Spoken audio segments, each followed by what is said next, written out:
Right now, Archer Aviation, ticker ACHR, is trading live at $8.13.5. That's a sharp drop of 5.95%, or about 51 cents, just an hour into the New York trading session. The stock opened at $8.48 and has done nothing but slide, hitting a low of $8.13 just moments ago on volume that's already crossing 5.1 million shares. Now, the immediate expectation when you see a 6% drop on your screen is that some sudden, terrible news must have hit the wires this morning. But the reality is far more interesting. This isn't a sudden shock. This is the acceleration of a painful bleed-out that's been happening for a week. This move today is a continuation of yesterday's 3.2% slide, which itself was driven by a high-profile analyst at Canaccord cutting their price target. This isn't a stumble. This is a significant, high-volume repricing of the entire eVTOL, or flying taxi story. The market consensus, the general belief has been that Archer is one of the 2 or 3 names alongside Joby that will actually make this science fiction concept a commercial reality. People look at the partnerships with United Airlines and Stellantis. They see the high-altitude test flights, and they see a clear path to 2026 commercial operations. The reality, however, is that the market's patience for burning cash is wearing thin, and Wall Street is starting to flinch.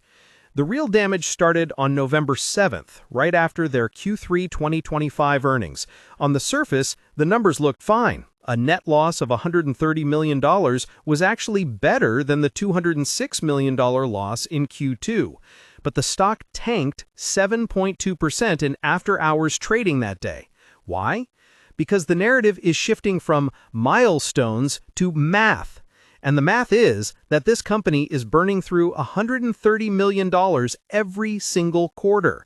Following that report, the analyst dominoes began to fall. It wasn't just Canaccord cutting its target from $13 to $12. Needham, another bull, was forced to cut its target from $13 down to $10. Most troubling of all, JPMorgan cut its target from $10 all the way down to $8. When a major bank sets a price target that is below where the stock was trading, it sends a powerful signal. Today, the stock is breaking below that $8.13 level, testing new lows and validating those bearish calls. This isn't a dip. This is a technical breakdown. Let's look at the recent trading action because it tells the whole story. This stock was trading above $13 in early October. It has been sliced by nearly 40% in about 5 weeks. Yesterday's trading session was a massive red flag. The stock didn't just drift lower, it collapsed on 95 million shares of volume. That is a 146% increase over its average volume. That isn't retail traders getting scared on the Robinhood app. That is institutional selling. That is Fidelity brokerage accounts and Interactive Brokers clients hitting the exits. When you see volume that high on a down day, it signals capitulation. It means the buy the dip crowd was completely overrun by sellers who wanted out at any price. This is what a broken stock chart looks like. From a technical standpoint, it's a mess. It's trading below its 20-day, 50-day, 100-day, and 200-day moving averages. The RSI, or Relative Strength Index, is in the low 30s, heading toward oversold territory, but momentum is clearly to the downside. The $8 level, that JPM target, is the last line of psychological support. If it breaks that level convincingly, there is very little support underneath. This is the kind of high volatility name that many online investment platforms highlight, but it's a double-edged sword. It's not a safe, stable Apple stock, and it certainly doesn't have the proven, profitable growth of Nvidia stock. This is a speculative bet, much like Tesla stock was in its pre-production days, but with even less revenue. This kind of volatility is precisely why many people who invest online are warned about self-investing in pre-revenue companies. A name like Archer is the polar opposite of a managed intelligent portfolio or a SoFi robo-advisor. Those automated systems like Schwab Intelligent Portfolios are designed to diversify risk away from single stock blowups like this. An individual brokerage account holder watching ACHR today is getting a masterclass in risk. The appeal of Robinhood stock trading is the access it gives you to these high-growth names, but it also gives you direct exposure to the losses. Many investors looking for investment help are probably being told by Fidelity Wealth Management advisors to steer clear of this until the dust settles. It's one thing to put this in the speculative SoFi Invest account, it's another entirely to build a core position in your Fidelity IRAs around it. Now, for those who are just tuning into this story, what does ACHR Aviation even do? ACHR is designing and developing electric vertical takeoff and landing aircraft. Think of them as electric helicopters, but quieter, safer, and theoretically much cheaper to operate. Their flagship aircraft is called the Midnight, a vehicle designed to carry a pilot and 4 passengers. The entire business model is based on 2 ideas. First, selling these aircraft directly to partners like United Airlines for use on specific routes, like airport shuttles.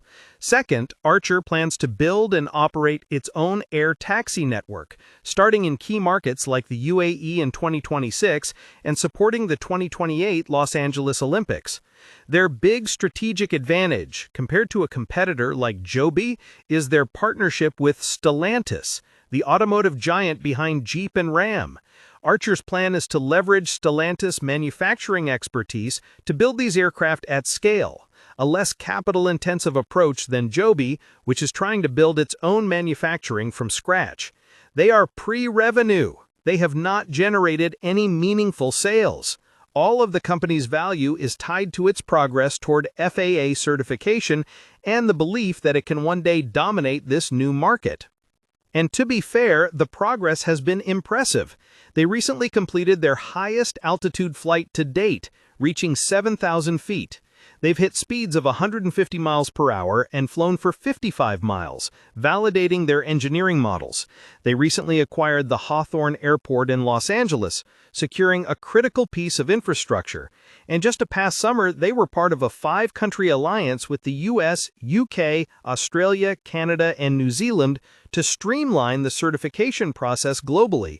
All of this is positive. The company's Q3 report highlighted that they still have a massive $1.64 billion in cash on the balance sheet. This is the core of the bull versus bear argument. Let's frame this as the ultimate expectation versus reality. The expectation, held by analysts like Cantor Fitzgerald, who still have a $13 target, is that this $1.64 billion in cash is a fortress.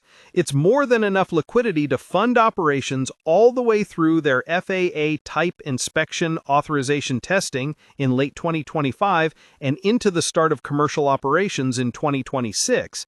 Bulls see the Stellantis partnership as a brilliant move that de-risks the manufacturing hell that plagued Tesla stock for years. They see the Fidelity ETFs and Fidelity mutual funds run by ARK Investment Management, a major shareholder, as validation of the long-term vision. They believe this 40% drop is a massive overreaction and a golden buying opportunity. They're probably logging into their Fidelity mobile app or SoFi trading platform right now looking to average down. The reality, the bear case, is far more sobering. That $1.64 billion in cash isn't a fortress, it's a countdown clock. At a burn rate of $130 million per quarter, and that's just the current rate, which will likely increase as they move toward manufacturing, that cash pile gives them about 12 to 13 quarters, or just over 3 years. That timeline is incredibly tight. Any delay in FAA certification, any hiccup in the supply chain, any problem with the Stellantis ramp-up, and that cash runway disappears fast.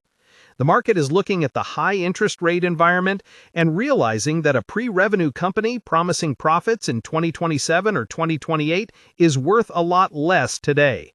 Furthermore, the competition is not sleeping. Joby's S-4 aircraft has better stated specs, a 150-mile range versus Archer's 100, and a 200-mile-per-hour top speed versus 150. Joby is arguably further along in the 5-stage FAA certification process, so Archer is in a high-stakes, high-spend race against a formidable competitor, all while the macroeconomic environment is trying to choke off its valuation. This is why the Interactive Brokers platform, known for its sophisticated Interactive Brokers fees and Interactive Brokers account structures, is likely seeing heavy short-selling activity on this name. This isn't a simple investment, this is a binary bet on a deadline. This brings me to the central question for anyone watching this stock. Comment below with your honest take. Is Archer's $1.7 billion cash pile a fortress? Or is it just fuel for a $130 million quarterly bonfire? As we wrap this up, the situation with Archer Aviation is a perfect example of expectation versus reality. The expectation was a smooth flight path to certification,